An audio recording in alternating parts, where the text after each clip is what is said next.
நல்ல படிப்பு இருக்கு, பிசினஸ் தொடங்க துடிப்பு இருக்கு, ஆனா ஐடியா இல்லையா? ஏற்கனவே இருக்கிற பிசினஸ எக்ஸ்பேண்ட் பண்ண விருப்பமா? சுற்றுச்சூழல் பாதுகாப்பில் பங்கேற்கணுமா? உங்க எல்லாருக்குமே ஒரு சூப்பர் சான்ஸ். ஆகஸ்ட் 8, 9, 10 நடைபெறும் கோவை சுதேசி மேளாவில் கலந்துக்கோங்க.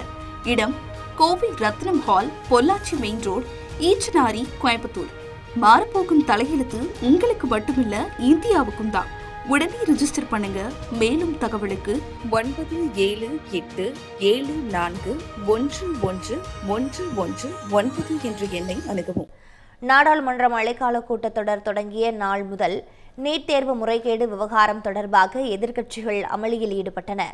இதனால் நாடாளுமன்ற இரு அவைகளும் முடங்கின. இதனைத் தொடர்ந்து பிரதமர் மோடியின் தலைமையில் நடைபெற்ற அமைச்சரவை கூட்டத்தில் வினாத்தாள் கசிவு முறைகேட்டில் ஈடுபடுவோருக்கு கடும் தண்டனை வழங்கப்படுவதை உறுதி செய்ய முடிவு செய்யப்பட்டது.